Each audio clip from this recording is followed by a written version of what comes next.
नमस्कार, metro city में आप सभी का स्वागत है। मैं हूं आपके साथ सृष्टि शुक्ला। रुक कर लेते हैं खबरों का। बल्लभगढ़ दौरे पर पहुंचे परिवहन मंत्री मूलचंद शर्मा ने गर्ल्स सीनियर सेकेंडरी स्कूल की निर्माणाधीन नई इमारत का निरीक्षण किया और अधिकारियों को दिशा निर्देश दिए हैं कि वो कार्य की गुणवत्ता और कार्य को समय पर पूरा करवाएं। इसके अलावा बल्लभगढ़ के राजकीय सुषमा स्वराज महाविद्यालय के प्रोफेसरों को भी आश्वासन दिया कि राजकीय सुषमा स्वराज महिला कॉलेज का भी निर्माण जल्द होगा। साथ ही साथ कहा कि मुख्यमंत्री मनोहर लाल की घोषणाओं को बल्लभगढ़ शहर में पूरा कराना उनकी पहली प्राथमिकता है।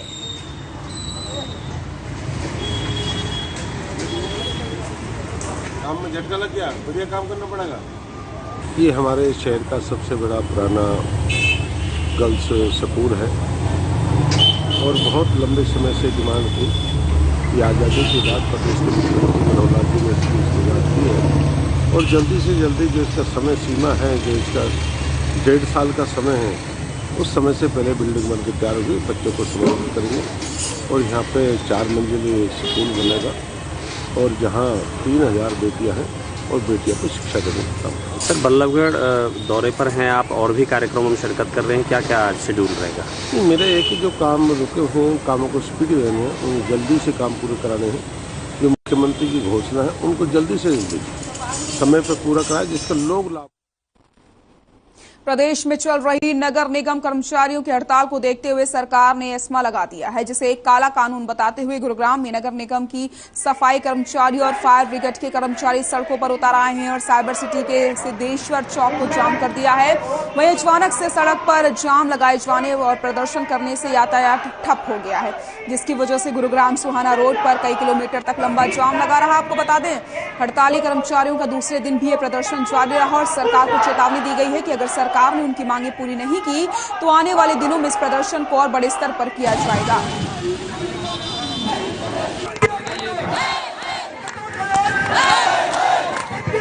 दो दिन की हड़ताल तो दूसरा ही दिन है सर। हम ये कह रहे हैं सरकार को कि जो आपने निगम कौशल रोजगार बनाया है उसमें कर्मचारी वर्ग का कोई भविष्य नहीं है।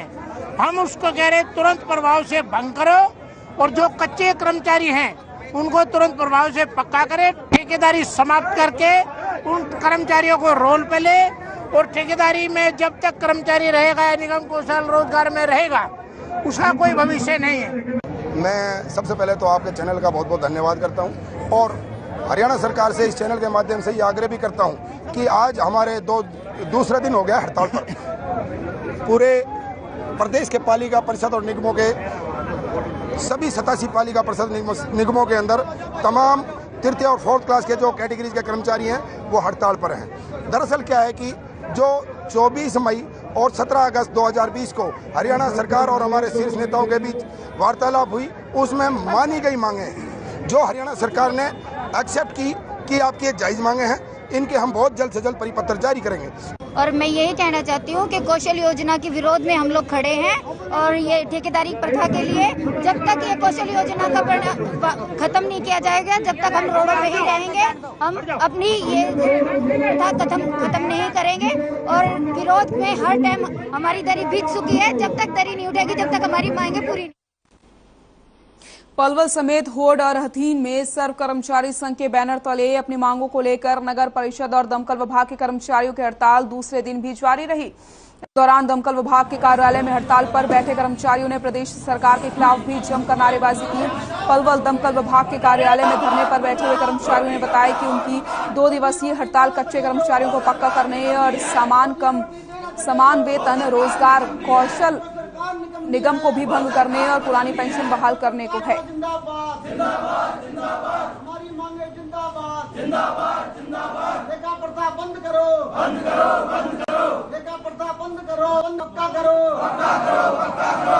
तेईस 24 की हड़ताल है जी और आगामी आदेश जैसे विभाग के हमारे अधिकारियों के आएंगे, जो यूनियन के पदाधिकारी हैं, चुप कर देना, उनके आदेश अनुसार जो है जी हड़ताल है और पूरे हरियाणा में हड़ताल है। कौशल रोजगार निगम को भंग करने के लिए हड़ताल है और कच्चे कर्मचारियों को पक्का करने के लिए हड़ताल है। ये हमारी कुछ मांगे हैं जो पहले से चली आ रही हैं। इसमें ना तो 58 साल की हमारी देश स्पष्टीकरण दे रही करके 11 महीने का दे रहे हैं, ऐसा हम खुश नहीं है। पेंशन तो दूसरे और किसी विभाग में है ही नहीं, पक्के वालों को भी नहीं पेंशन तो। हाँ जी, वो तो पक्की चीज़ है। हमारे कच्चे कर्मचारी हम कच्चे कर्मचारी पक्का करेगा, पहले भी दे रखी थी तो पक्का करेंगे। गुरुग्राम में देर रात हुई आंधी और बारिश से सुहाना रोड पर सोसाइटी की जर्जर दीवार का 12 फुट ऊंचा और 50 फुट लंबा हिस्सा साथ ही लगती सोसाइटी में जा गिरा है, जिससे रिटायर्ड सेशन जज और सरकारी डॉक्टर की गाड़ियां समेत 4 गाड़ियां क्षतिग्रस्त हो गई। राहत की बात यह रही कि किसी तरीके की कोई जनहानि नहीं हुई है, लेकिन हादसे के बाद से ही सोसाइटी वासियों में दहशत का और गुस्से का माहौल है। हादसे की सूचना मिलते ही पुलिस घटनास्थल पर पहुंचती है और मामले की जांच शुरू कर देती है। लोगों का कहना है कि हादसे से पहले ही दीवार और पेड़ों को लेकर सोसाइटी मैनेजमेंट से भी बात की गई थी, लेकिन किसी तरीके का कोई समाधान नहीं किया गया और लापरवाही के चलते आखिरकार दीवार का हिस्सा और पेड़ टूटकर गिर गए।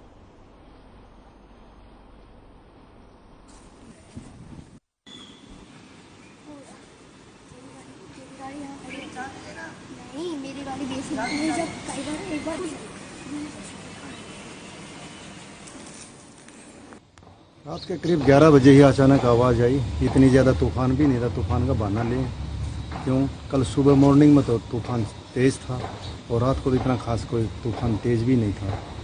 लेकिन जैसे ही 11 बजे करीब ये गिरने से करीब आध घंटा पहले दोनों बच्चे मेरे पुत्रवधू और बेटा आए थे घूम के, आइसक्रीम वगैरह खा के। उन्होंने जैसे गाड़ी रोकी उसके आधा घंटे के बाद में ये चीज़ें हुई।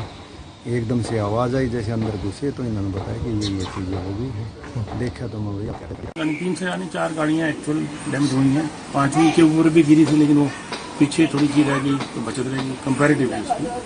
तो पेड़ तो उसके ऊपर भी गिरा था।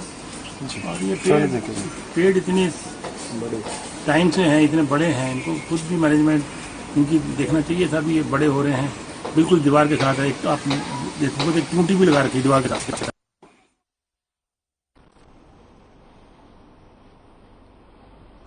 प्रदेश में नगर निकाय चुनाव सिर पर हैं। एक तरफ तो नगर निकाय चुनाव को लेकर सभी पार्टियों ने कमर कस ली है, वहीं दूसरी तरफ इस बार यहां की जनता वोट देने से पहले ही अपनी समस्याओं का समाधान चाहती है। क्या है सोनीपत के गांव कुंडली में लोगों की समस्या, ये रिपोर्ट देखिए।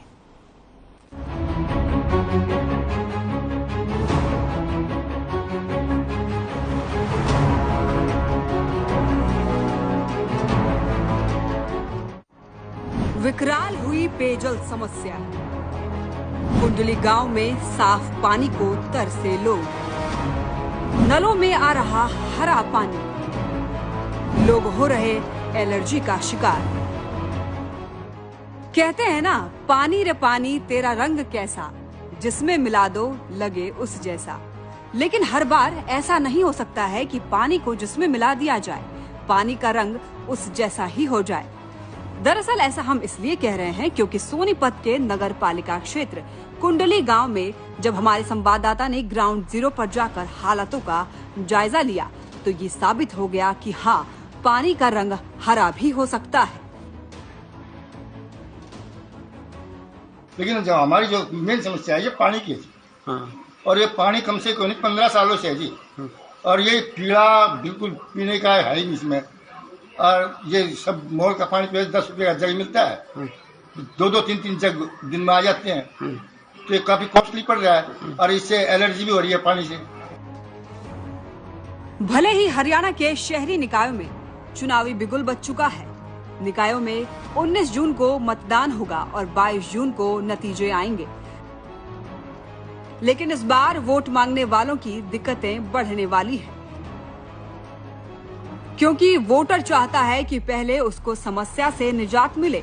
गांव कुंडली में जमीन में लगे नलकूप से हरा पानी निकलता है, जिससे आमजन काफी ज्यादा परेशान है। ये पानी न केवल पीने लायक है, बल्कि इस पानी से अगर कपड़े भी धो दिए जाए तो हाथों में एलर्जी हो जाती है। शादी को 12-13 साल हो गए, तब से थोड़ा पहले तो उससे पहले तो थोड़ा सही पानी आता था और अब ये काफी टाइम हो गया ऐसे ही पानी आ रहा है। और इसकी वजह से मेरे हाथों पैरों में इतनी एलर्जी है कि मैं दवाई खा खा के भी तंग हो चुकी हूँ। और जितना हम खाते नहीं है उससे ज्यादा हम दवाइयाँ खा रहे हैं, पैसे बहुत जा रहे हैं दवाइयों में। वहीं इस पूरे मामले पर ग्रामीणों का कहना है कि अब चुनाव के दौरान जो भी प्रत्याशी गांव में वोट मांगने आएगा उसको गांव की समस्याओं से अवगत करवाया जाएगा।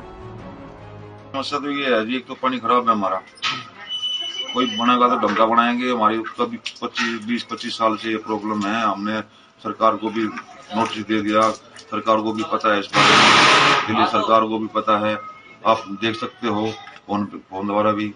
तो पानी खराब है, खुजली आदमी को बहुत ही ज्यादा तादाद में हो रही है, परेशान है बहुत ही ज्यादा। अब देखने वाली बात ये होगी कि इस बार जनता की उम्मीदों के साथ खिलवाड़ होगा या फिर जनता अपने हक के लिए आवाज बुलंद कर उस प्रत्याशी को वोट देगी जो उसके उम्मीदों पर खरा उतरेगा। हर खबर के लिए सोनीपत से लाजपत की रिपोर्ट। झज्जर और बहादुरगढ़ में 19 जून को निकाय चुनाव होंगे। इसके लिए पूरी प्रक्रिया जारी कर दी गई है। 22 जून को मतगणना होगी, जिसके बाद प्रधान नियुक्त होंगे। मामले में जानकारी देते हुए उपायुक्त शक्ति सिंह ने बताया कि निकाय चुनाव को शांतिपूर्ण ढंग से कराने के लिए प्रशासन पूरी तरीके से तैयार है। चुनाव प्रक्रिया के मुताबिक कराए जाएंगे। इसके लिए एडमिनिस्ट्रेटर को नियुक्त कर दिया गया है और उन्हें सभी जरूरी दिशा निर्देश भी दे दिए गए हैं। उन्होंने बताया कि बहादुरगढ़ में लगभग 1,27,000 मतदाता अपने मत का प्रयोग करेंगे। वहीं झज्जर में लगभग 38,000 मतदाता अपने मत का प्रयोग करेंगे। जहां बहादुरगढ़ में 31 वार्ड हैं, वहीं झज्जर में 19 वार्ड हैं, जिनके चुनाव 19 जून को होंगे और मतगणना 22 जून को होगी और उसी दिन पार्षद और अध्यक्ष की भी घोषणा कर दी जाएगी।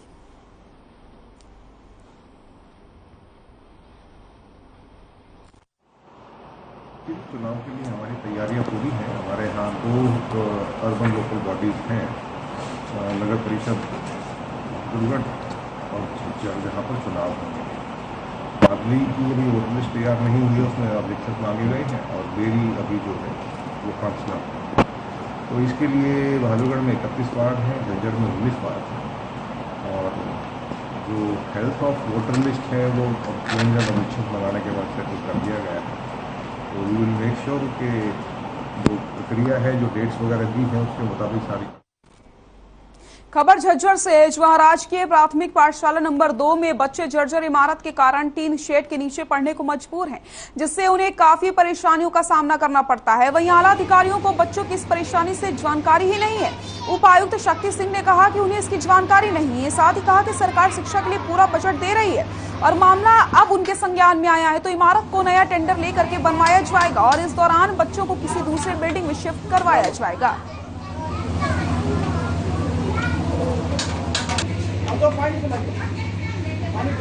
वहाँ पर जरूर कोई ना कोई नहीं, बिल्डिंग टूटी हुई है सर, हमने कवर किया। वी विल मेक श्योर कि ऐसे बच्चों को कोई न कोई फिलहाल अस्थायी बिल्डिंग दी जाए और उनकी बिल्डिंग को जल्दी से निर्माण करने के लिए भी प्रयास किए जाएंगे। सरकार की तरफ से शिक्षा के लिए बजट की कोई कमी नहीं, ये मैंने देखा है। जब भी कोई प्रोजेक्ट बन करके जाता है, हरियाणा सरकार तुरंत उसके लिए बजट उपलब्ध कराती है। उनके टीचर का कहना है कि हमने डीओ सर से भी कई बार लिखित में दे दी, लेकिन आज तक जो बिल्डिंग मेरे संज्ञान में अभी आया है तो इसके बारे में लगभग 3 साल से ये बिल्डिंग जो स्कूल की आप सामने देख भी रहे हैं वो टूटी हुई है और इसके बारे में बार बार उच्च अधिकारियों को भी लिखा गया है और आपके माध्यम से भी अभी एक दैनिक जागरण में भी 1 साल पहले खबर लगी थी और आप लोगों के माध्यम से भी सरकार को और अधिकारियों को अवगत करवाया गया है। तो क्या परेशानी आ रही है, क्या कहना? 1 साल पहले इसका बजट भी सैंक्शन हो चुका है। कितना? इसका 87,02,794 के करीब इसका बजट सैंक्शन हुआ है, जो कि काफी। दबोलधन गांव के सरकारी स्कूल का बेरी के एसडीएम अनुपमा सिंह ने औचक निरीक्षण किया, जिसके बाद एसडीएम को स्कूल में काफी अनियमितताएं देखने को मिली। इस दौरान उन्हें क्लास में केवल एक टीचर ही बच्चों को पढ़ाते हुए दिखा, वहीं बाकी के टीचर इधर उधर टहलते नजर आए, जिसके बाद एसडीएम अनुपमा ने शिक्षकों को फटकार भी लगाई। वहीं उपायुक्त शक्ति सिंह ने कहा कि अगर स्कूल में शिक्षकों की कमी है तो उसे जल्द पूरा कराएं और सरकार को इसके लिए पत्र लिखा जाएगा या डेपुटेशन पर शिक्षकों को पढ़ने के लिए नियुक्त किया जाएगा। कंप्यूटर काम करते हैं आपके स्कूल में? जी, कब की परचेज है? परचेज तो जी ऐसा कुछ मामला है सर, ऐसा मेरे संज्ञान में नहीं आया है। अगर ऐसा होगा और वास्तव में वहाँ पर टीचर्स की कमी है तो सरकार इसके बारे में प्रयासरत है और जल्द ही शायद जो सरकार का निर्णय है कि बहुत जल्द जो ऐसे स्कूल हैं जहाँ पर संख्या कम है पूरा किया जाएगा या डेपुटेशन वगैरह के बारे में व्यवस्था देखी जाएगी और ये भी एक निर्णय शायद उसे लिया गया था कि जहाँ पे स्कूल एक ही बिल्डिंग में स्थायी है तो उसमें पूरा चाहे वो प्राइमरी, मिडिल और हाई स्कूल इकट्ठे हों तो उनमें स्कूल का मुखिया एक ही होगा, जिससे सेंट्रलाइज व्यवस्था से। आए दिन हो रहे सड़क हादसों के बाद भी ओवरलोडिंग बस के मामले सामने आ रहे हैं। ऐसा ही एक और मामला सोनीपत सामने आया, जहां जान हथेली पर रखकर छात्र बस पर लटककर यात्रा करते हुए दिखाई दिए, तो वहीं निजी बस संचालक भी लोकल रोड पर कैमरा देख करके बस को स्पीड में दौड़ाने लगते हैं। आपको बता दें, पिछले दिनों भी कुछ ऐसा ही मामला सामने आया था, जिसमें एक छात्र की मौत हो गई थी। बावजूद इसके भी प्रशासन की आंखें नहीं खुल रही हैं। अक्सर बस चालक छात्रों को देख करके स्टैंड पर बस नहीं रोकते, जिसकी वजह से छात्रों को मजबूरन बस पर लटक कर यात्रा करनी पड़ती है। लेकिन ऐसे में ये सवाल उठता है कि कब तक छात्र अपनी जान को जोखिम में डालकर यात्रा करेंगे और आखिर कब तक प्रशासन की नींद खुलेगी। ये प्रशासन अभी भी किसी बड़े हादसे का इंतजार कर रहा है।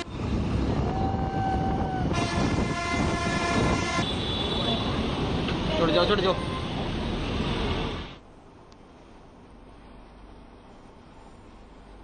हरियाणा संयुक्त किसान मोर्चा ने झज्जर में लघु सचिवालय के सामने धरना प्रदर्शन किया और उपायुक्त के माध्यम से सरकार को अपनी मांगों का ज्ञापन सौंपा है। किसानों का कहना है कि सरकार ने किसान आंदोलन के दौरान जो वादे किए थे उन्हें पूरा नहीं किया है।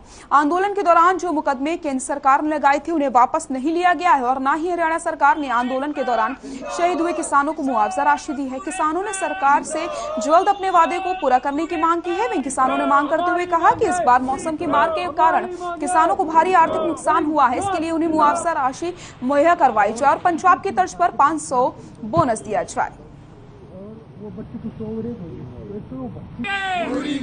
हमारी मांगे पूरी करो, हमारी मांगे पूरी करो, हमारी मांगे पूरी करो। सरकार पर वादा खिलाफी का आरोप ये किसान लगा रहे हैं। झज्जर की तस्वीरें आपको हम दिखा रहे हैं, जहां पर लघु सचिवालय के बाहर किसानों का प्रदर्शन जारी है। ऐसे में उन्होंने अपनी मांगों को लेकर के प्रदर्शन किया और साफ तौर पर चेतावनी दी है कि अगर उनकी मांगे पूरी नहीं होती हैं तो आगे बड़ा प्रदर्शन किया जाएगा। लघु सचिवालय के बाहर ये किसानों का प्रदर्शन आप इन तस्वीरों में देख सकते हैं।